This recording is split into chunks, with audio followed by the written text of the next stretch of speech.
착각을 하시는 게 다들 지금의 강남 3구 지역이 뜰 건데 알았습니다. 돈이 없었을 뿐이에요. 부자들의 최대 핵심은 은닉성, 비닉성입니다. 제2강남은 이것들입니다. 다들 알고 계시잖아요.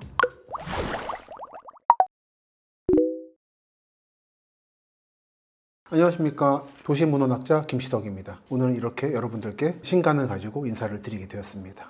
강남은 현재 한국의 1극이기 때문이죠. 여기가 제일 부촌입니다. 물론 정말 찐 부촌은 평창동이나 성북동, 이태원 이런 데입니다만 서도 그런 몇몇 재벌급의 집이 있는 또 한남도 포함해서 강북의 몇몇 집을 빼면은 상당수의 부자들은 강남에 모여있죠. 이번에도 대선이다 보니까 3당에서 경선들이 있는데 재산 상황 보고 있으면 다 강남 어딘가 집 있잖아요. 은퇴하신 어떤 분도 결국은 잠실로 가시더라고요. 그런 식으로 다 여기 있다 보니까 1극인 거고 그게 가장 먼저 오르는 거고 늦게 떨어지는 거고, 사실 강남 집값이 떨어지는 것은 다른 데 떨어지는 거하고 다르다 생각합니다. 여기는 이미 부촌으로서의 거래를 하고 있기 때문에 1극이기 때문에 라고 답을 드릴 수 있겠네요. 이미 다른 데서 분리돼 독자적인 부촌이 됐기 때문인 거죠. 그래서 저는 서울 집값이란 말을 쓰면 안 된다 생각을 합니다. 물론 거시 통계를 할 때는 어쩔 수 없이 써야 되겠지만 강남 3구의 아파트 가격을 따로 보고 나머지 서울을 봐야 되는 것처럼 여기는 다르게 움직여요. 비유를 많이 드리는데 평양냉면 좋아하거든요. 15,000원 해요. 근데 기자들이 여름마다 써요. 서민의 음식이 냉면값이 올라서 물가가 너무 오르고 있다. 이건 이럴 수 없는 것이라는 붕괴를 합니다. 근데 평양냉면 원래 서민 음식이 아니에요. 원래부터 부자가 먹는 거였어요. 한 번씩 먹는 잔치 음식인 거지 왜 이게 비싸냐고 말하는 거 의미가 없는 겁니다. 저는 강남 3구 집값은 말하자면 평양냉면이라고 생각합니다. 이거 가지고 비싸다 말하는 게 의미가 없는 거고 이건 그냥 다른 시장인 겁니다. 부촌들의 시장. 자본주의 체제고 평가가 지속되면 어쩔 수 없이 빈부격차가 생기고 부촌이 생깁니다. 이미 강남은 그렇기 때문에 다르게 된 거예요. 다른 중심이 생겼다면 모르겠지만 현재는 그렇지 않고, 게다가 서울의 3핵이었던 강북 4대문과 용산, 그리고 영등포와 여의도, 그리고 강남 이렇게 3극인데 이것 중에 강북 축과 영등포 축이 무너졌기 때문에 여의도는 너무 작죠. 강남과 맞서는 축이 되기에 너무 작습니다. 그러다 보니까 강남만 남은 거죠. 이게 다른 양상의 부동산이 된 이유라고 하겠습니다. 제2의 서울은 탄생할 수 있겠죠. 행정수도 이전하면 사실 제2의 서울이죠. S1 지구라고 대통령실하고 국회의사당 세종분원이 내려올 지역이 예정돼 있는데 이게 확정이 된다면 여기 지금 보여드리고 있는 땅입니다.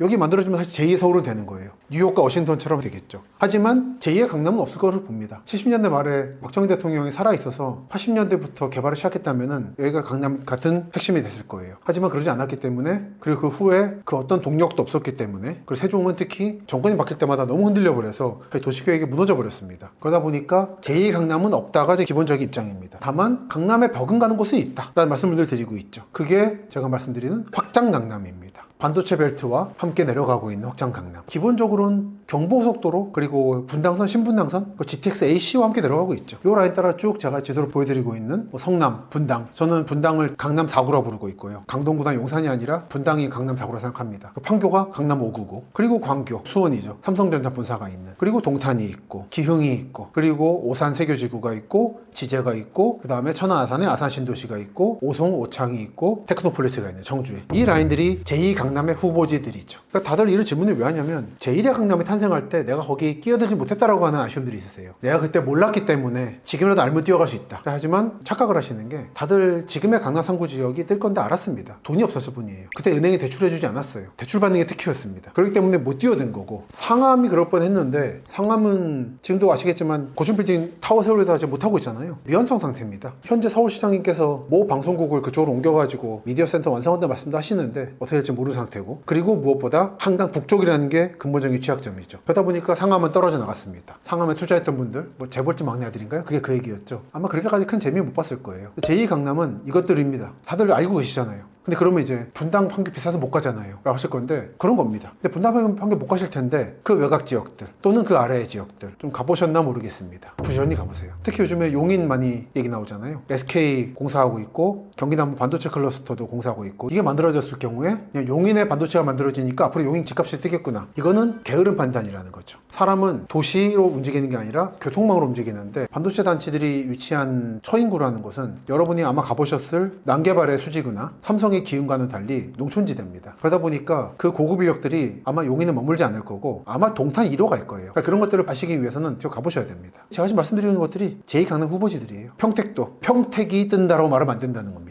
평택의 반도체 주변과 삼성전자 반도체 주변과 브레인시티나 고덕 주변만 그런 거지 미분양의 화양지구도 있다는 거죠. 이런 걸 보시려면은 결론 하나입니다. 부지런히 다니십시오. 제가 계속 지금 위성사진으로 보여드리고 있는데 이렇게 그림지도 보지 말고 위성사진으로 꼼꼼하게 들여다보시는 것만으로도 아마 임장 가시는 거에 절반적 효과는 날 겁니다. 이런 말씀 드리고 싶네요. 다만 제가 자주 말씀드리는데 제2강남 지역이 가치들이 커요. 근데 저는 아마 여기 살진 않을 것 같긴 해요. 저는 개인적으로 아직 무주택자인데 가성비를 많이 봅니다. 제2강남 갈 만큼 돈 없을 것 같아서 요즘 열심히 들여다보는 데가 시흥시 중부입니다. 북부와 중부와 남부가 각각 권역이 달라요. 그것부터 이해하시고 들어가셔야 되고 그런 중에 이 중부 지역은 상당히 독특한 성격을 띠고 있고 최근에 집안침하된 신안산선 광명도 사실 일로 오는 열차가 들어올 예정인 곳이거든요. 그 공사하다 무너진 거라 또 몇 년 늦춰질 겁니다. 그러다 보니까 제가 봤을 땐 가성비 좋은 아파트 사기에 좋은 곳인데 아직 가치평가가 안 받고 있는 것 같더라고요. 그런 것들이 많이 있습니다. 예를 들어서 아주 개인적으로 남양주 지금 3지기 신도시 개발도 많이 하잖아요. 왕숙이나 뭐 그 앞에 진접도 있었고 다산도 있고 그런 데와 시흥을 비교하면 어떠냐. 아주 개인적으로는 시흥이 낫다 생각합니다. 이건 대단히 개인적인 거라 이런 것들이 몇 개 있습니다. 제2강남에 못 들어가실 거면 이런 것들도 염두에 두시면 좋을 것 같네요.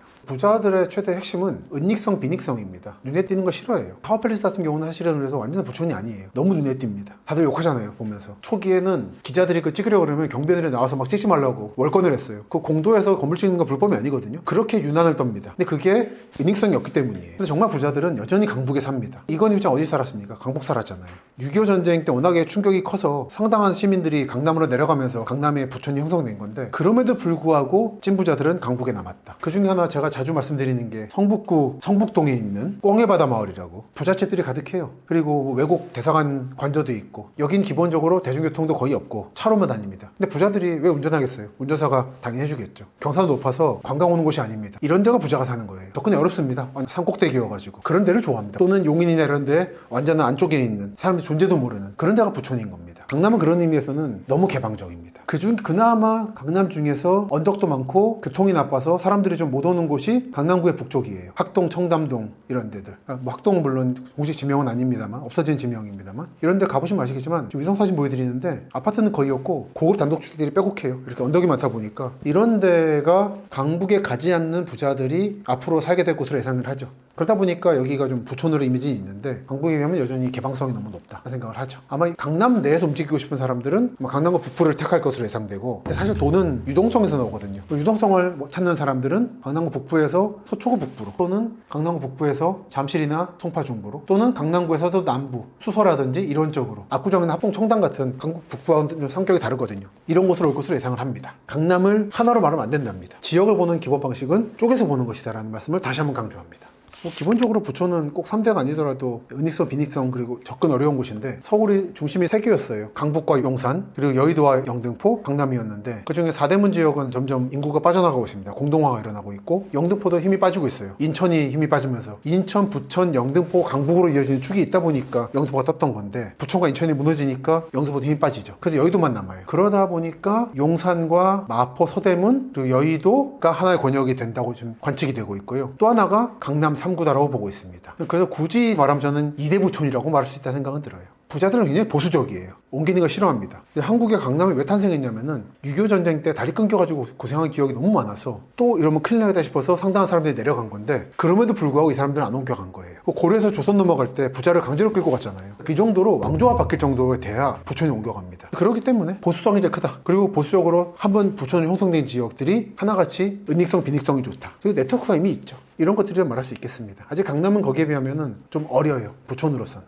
너무 다양하죠. 본인이 돈을 얼마나 조달할 수 있냐에 따라 너무 다를 겁니다. 이런 질문을 많이 받는데 1억 있으면 어디 할 거냐? 너무나도 어려운 질문이다. 너무 많아서. 전 국민이 관심을 가지고 있는 강남. 틀린 말입니다. 사실 전 국민은 관심이 없어요. 강남에 대해서. 몇몇 부자나 관심이 있지. 심지어는 부자들도 투자 대상으로 강남을 고려하지 않는 경우가 많습니다. 왜냐하면 그 지역을 모르기 때문이에요. 많은 부자들은 자기가 아는 지역을 투자합니다. 근데 이거는 대단히 개별적이다라고 밖에 말씀드릴 수가 없습니다. 그러니까 내가 어떤 상황이고 특히 어떤 지역을 잘하는가를 봐야 됩니다. 많은 사람은 자기가 잘 아는 지역에서만 머물러요. 서울 같은 경우에 강남과 강북이라고 되어 있지만 제가 경험적으로 그리고 관찰한 결과로는 서울 사람들 또는 서울에 들어온 사람들은 서북 쪽으로 은평구부터 서남 쪽으로 금천구까지 그리고 동북 쪽으로 도봉구, 강북구부터 동남쪽으로 강동구까지 이렇게 움직이더라고요. 세로축으로. 이걸 넘어가는 걸 대단히 어려워합니다. 힘들어하고 잘 모르고 그런 거라서 내가 어디가 익숙한가를 일단 인식하시고 가셔야 됩니다. 제가 제일 많이 듣는 질문이 아는 사람이 유명하다 그래서 했다. 가보셨나요? 안 가봤다. 실패하는 겁니다. 실패 사례를 모으시길 바래요. 학문에 실패학이라는 게 있어요. 다들 보면은 부동산 이렇게 성공했다. 성공만 얘기하는데 사실은 하나의 성공을 위해서는 99개의 실패가 있습니다. 이 실패를 아는 게 중요해요. 이게 이공계에서는 이걸 굉장히 중시합니다. 실험에 실패 사례를 알아야지 이걸 피해가서 효율적으로 나갈 수 있는데 전 부동산 투자는 마찬가지라고 생각합니다. 타산지적으로서 투자 위험 지역을 피하실 수 있게 될 거예요. 그리고 그 일부는 저도 특정하진 않았지만 보는 방식에 대해서는 제 몇몇 책에서 말씀을 드린 적이 있습니다.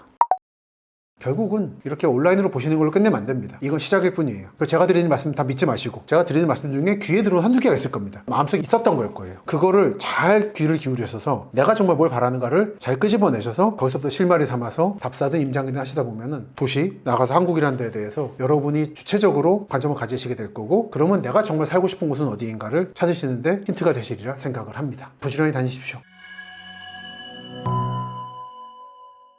이번에 도시문헌학자 김시덕의 강남이라는 책을 냈습니다. 제가 강남의 세입자로서 10대부터 30대까지 쭉 살았었어요. 제 지인들도 뭐 강남에 많이 삽니다만 집주인들은 안 움직입니다. 서초구면 서초구, 강남은 강남구, 송파 송파. 그러면서 자기가 아는 권역에서만 얘기해요. 본인들은 성공 경험이 없거든요. 대부분 부모의 재산인 거고. 그리고 3구를 다 다니다 보니까 좀 느끼는 게 많았습니다. 강남에 집이 있는 사람들이 말하는 강남도 제가 아는 강남 전체가 아니었고 강남 바깥에서 보는 강남. 성공하려면 여기 들어가야 된다. 온갖 사기로 돈 번 사람들이 들어가는 곳. 극단적인 것만 있거든요. 그게 아닌 수많은 사람들이 뒤엉켜 사는 용광로 같은 강남이 있는데 이거를 말을 한 거를 못 봤습니다. 작가는 책을 왜 쓰냐면은 자기가 읽고 싶은 내용이 있는데 듣고 싶은 내용이 있는데 말을 아무도 안 해줄 때 책을 씁니다. 그래서 썼습니다. 강남은 현대 한국이 들어서 나서 처음으로 개발해본 신도시예요. 연기 신도시입니다. 그러다 보니까 여기서 수많은 시행착오가 있었어요. 좋은 경험도 있었고 성장의 경험들, 실패의 경험들 이것들이 그대로 복사가 돼서 전국의 신도시에 퍼졌기 때문에 강남에서의 경험을 잘 체크해 두시면은 여러분 지역을 이해하시거나 투자하실 때에도 실패를 줄이실 수 있을 겁니다. 강남은 말죽거리 잔혹사 또는 땅주인 벼락부자만 있는 게 아니라 수많은 사람이 살았었고 지금도 수많은 사람이 살고 있고 정부가 옮겨올 뻔하다가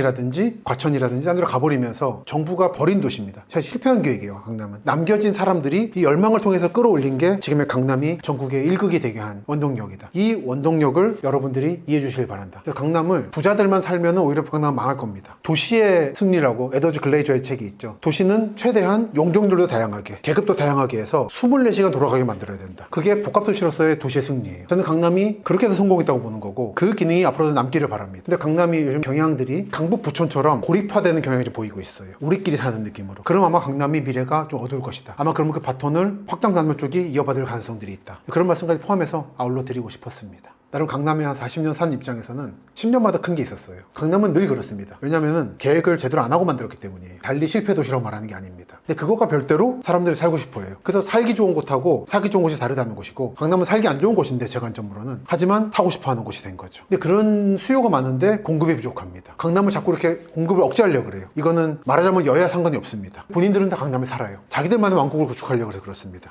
저는 강남의 많은 문제를 해결할 수 있는 중요한 방법 중에 하나는 재건축 재개발 완화해서 공급을 엄청나게 확대하는 거라고 생각합니다. 서울 전체에 대해서 할 수 있는 얘기인데 고층 빌딩이 너무 적어요. 세계 10대 대도시가 이러면 안 됩니다. 전 지금보다 한 고층 빌딩이 한 3배는 많으면 좋겠어요. 서울이. 특히 강남 지역은. 용적률이 올라가서 사람들이 미어 터지게 되면 빠져나갈 겁니다. 그게 강남 문제를 해결할 수 있는 유일한 방법이에요. 이건 자본주의적 문제이기 때문에 자본주의 해결책을 해야 됩니다. 한국의 권력자들 다 강남 살잖아요. 근데 이걸 자꾸 공급을 억제함으로써 자기들 사는 집을 쾌적하게 유지하려고 합니다. 사실 저는 이 놀부심보가 강남의 문제를 일으키고 있다 생각합니다. 오늘 긴 시간 들어주셔서 감사합니다.